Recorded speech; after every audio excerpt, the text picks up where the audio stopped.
ఓం శ్రీ గురుభ్యో నమః. సనాతన సాంప్రదాయంలో అపకర్మలు చేసేవాళ్ళు, చేయించేవాళ్ళు ఋషుల పరంపరలో అత్యంత నిగూఢంగా వీటి గురించి ఉంటుంది. మీరు వాటిని ఇందాక నేను చెప్పిన శాస్త్రముల రీత్యా తెలుసుకోవాలి, చెప్పాలి. ఏంటండి అంటే, అపకర్మలు చేసేటప్పుడు తడి వస్త్రాలు కట్టుకొని చెయ్యాలి, చేస్తుంటారు. అది సత్యమే. ఎందుకు తడి వస్త్రాలు కట్టుకోవాలండి? అపకర్మలు చేసే యజమాని కూడా విచారముతో, మంత్రాలు జరుగుతున్న కొద్దికి విచారము, భయము, ఆందోళనతో ఉంటుంటాడు. పిల్లల్ని కూడా దూరంగా పొమ్మంటాం. వీళ్ళు కొంతమంది జ్ఞానశూన్యులైన వాళ్ళు పిల్లలను దూరంగా పెట్టండి, ఆడవాళ్ళని దూరంగా పెట్టండి మంత్రాలు అంటుంటే, వాటి గురించి ఎందుకు చెయ్యాలంటే, ఈ అపకర్మల్లో వచ్చే కొన్ని మంత్ర ధ్వనుల వలన రేడియేషన్ వస్తుంది. ఈ రేడియేషన్ అంటే నెగిటివ్ ఎనర్జీ. అది గాలిలో కలుస్తుంది, ఆ చుట్టుపక్కలే ఉంటుంది. ఉన్నప్పుడు ఏమవుతుంది? నెగిటివ్ రేడియేషన్ లాంటిది కదా, దానివల్ల అనారోగ్య సమస్యలు వస్తాయి. అది బాడీలోకి పోకుండా తడిగుడ్డలతో చెయ్యాలి అపకర్మలు. శృతి ప్రామాణిక దైవ కార్యక్రమం తడిగుడ్డ తగలకూడదు, విడి తడిగుడ్డలతో చేయాలి. అక్కడ ఎక్కువగా నీళ్లతోనే కార్యక్రమాలు ఉంటాయి. చూసుకోండి మీరు వెళ్ళి. నీళ్లు, నువ్వులు, తర్వాత అన్ని తడి పదార్థాలు. నువ్వులు కూడా తడిపి చేయమంటారు. ఆ పిండాల్లో నువ్వులు కలపడం ఇవన్నీ చేస్తుంటారు. తర్వాత వచ్చేసి ఆ అధిక మంత్రముల వలన సరిగ్గా శృతి ప్రామాణికంగా చేయకుండా ఏదో సంధ్యావందన జ్ఞానం లేకుండా అట్ట చేస్తే ఇన్ఫ్లమేషన్ అనేది శరీరంలో డిస్టర్బెన్స్ అవుతుంది. దానివలన తెల్ల రక్త కణాలు చచ్చిపోవడం, ఎర్ర రక్త కణాలు ఇలాంటి కొన్ని ఉంటాయి లోతు విషయాలు. అవి చెబితే బాధపడతారు అందరూ. కాబట్టి ఇవన్నీ బాధలు ఎందుకంటే, మేము ఈ అపకర్మలు చేయటం, వీటి వలన వచ్చే ఈ రేడియేషన్ ఇవన్నీ మీరు రాత్రిపూట పెళ్ళాం పక్కలో, పిల్లల పక్కలో పడుకొని మేడల్లో ఉండటానికి వాళ్ళు అనేకమైన కృషి చేసి ఇచ్చి సచ్చారు కదా. వాళ్ళు ఉన్నతమైన యోనిలో పుట్టడానికి మీరు చెయ్యాలి ఇక్కడ ఈ కర్మలు. అది వేదం చెబుతుంది. అంతేకాని మీరు ఇక్కడ సుఖంగా ఉంటున్నా అంటే వాళ్ళ రక్త మాంసాలు కరిగించారు కదా, భార్యాభర్తలు కరిగించి కదా మీకు ఇలా చేసింది.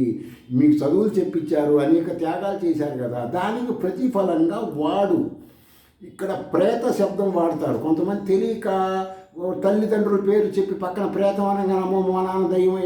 ప్రేతం శబ్దం అంటే నిన్న కూడా చెప్పాను. ప్రేతము అంటే ఏంటనే నిన్న వీడియోలో చెప్పేదాన్ని చూసుకోండి. కాబట్టి మీరు వీలున్నంత వరకు రూపాయి ఎక్కువైనా సరే ఉత్తముల చేతే చేయించుకోండి. వాళ్ళు ఈ చేసే వాళ్ళకి జ్ఞానం లేకపోతే వాళ్ళకు కూడా శృతి ప్రామాణికమైన సైన్సు వాటి పరంగా నేను చెప్పగలను. తీవ్రమైన డిప్రెషను, తీవ్ర అనారోగ్యాలు, కుటుంబంలో గొడవలు కూడా వాళ్ళకు కూడా రావచ్చు. కాబట్టి ఈ అపకర్మలు చేసే వాళ్ళందరూ తడి వస్త్రాలు ఎందుకు కట్టుకోవాలని చెప్పాను, రేడియేషన్ రాకుండా. మీకు అంతగా అనుమానం ఉందనుకోండి, ఈ అపకర్మలు తడి బట్టలతో కట్టుకోకుండా, మీరు తడి బట్టలు కట్టుకోకుండా తడి నీళ్లతో ఆ కార్యక్రమం చెయ్యకుండా ఆ కార్యక్రమం పూర్తి చేసి డియు అనబడే మూత్ర పరీక్ష చేయించుకోండి. మీ శరీరంలో బాడీలో ఉండే యురేనియం పెరిగిపోతుంది. కాబట్టి వాంతులు విరోచనాలు వస్తాయి. ఇలాంటివన్నీ కూడా వేద ఋషులు మానవుడి ఉన్నతికి చెప్పాడు. ఒక వారం 10 రోజులు నీవు కొద్దిగా త్యాగం చేసి వాళ్ళకి ఉత్తమ జన్మ ఇవ్వాలా, వాళ్ళు పెట్టిన భిక్ష ఇక్కడ ఫుల్గా తింటూ బాధపడాలా ఆలోచించుకోండి. అపకర్మలకు అంటే ఇలా ప్రతి దాన్ని వివరంగా నేను చెప్పలేను కాబట్టి మీకేం చెప్తున్నాను. ఈ ఆధ్యాత్మిక వృత్తుల్లో ఉన్నటువంటి వాళ్ళు ఏమి శబ్దార్థ జ్ఞానం ఎట్లా తెలుస్తుంది? శిక్షావళి, కల్ప సూత్రములు అంటే ఏంటంటే, కల్పం అంటే జరిగిపోయిన కాలం, అంతకుముందు కాలాన్ని కల్పములు అంటారు సంస్కృతంలో. యుగాలు. మీకు నేను ఆల్రెడీ ఈనాటి పేపర్లో 200 మిలియన్ సంవత్సరముల నాటి వృక్షములు బయటపడ్డాయి అని కూడా చెప్పాను. ఈనాడు పేపర్లో చూసుకోండి. కాబట్టి నేను చెప్పే ప్రతి ఒక్కటి కూడా వేదాలలో, ఉపనిషత్తులు, వేదాల యొక్క శబ్దములు తెలుసుకున్న ఋషులు చెప్పిన ఉపనిషత్తుల్లో శిక్షావళిలో, కల్పసూత్రములో, వ్యాకరణ నిరుక్తాల్లో ఉంటాయి. ఎవరు ఏ ఆధ్యాత్మికం చేసినా చేయించుకునే వాళ్ళకి అవసరం లేదు, చేసే వాళ్ళకి ఈ యొక్క గ్రంథముల జ్ఞానం తెలియాలి. తెలియకపోతే ఏం జరుగుతుందండి అంటే, కొన్ని మీరు ఆలోచించుకోండి, వాటి వివరణ నేను చెప్పను. ఏ పురుషుడైనా 32 కేజీల ఆహారం సేవిస్తే దాని నుండి 800 గ్రాముల రక్తం తయారవుతుంది. ఆ రక్తము నుండి 20 గ్రాముల వీర్యం తయారవుతుంది. ఏదైనా హార్మోన్స్, కొన్ని స్పర్శల ద్వారా వీర్యస్ఖలనం జరిగే అవకాశం ఉంటుంది. ఎందుకని ఉంటుందండి అంటే, అక్కడ ఇప్పుడు మానవ శరీరం రసాయనిక పుట్ట. ఈ జరుగుతున్నప్పుడు ఆటోమేటిక్గా మనం తింటున్న ఆహారం రీచ్ అయ్యిందంటే ఎన్ని చూడటం లేదు, లోతుగా నేను చెబితే అసహ్యంగా ఉంటుందని చెప్పట్లేదు.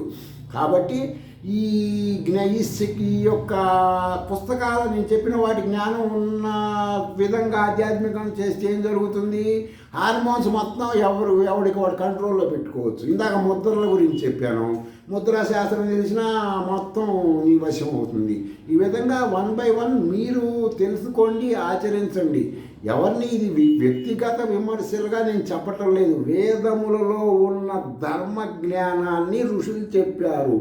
మీరు ఎవరికి ఏ అనుమానాలు వచ్చినా ఉపనిషత్తులో తెలుసుకోండి. పురాణాలు భారతీయులకు ప్రామాణికం కాదు. భారతీయులంటే సనాతన జ్ఞానులు.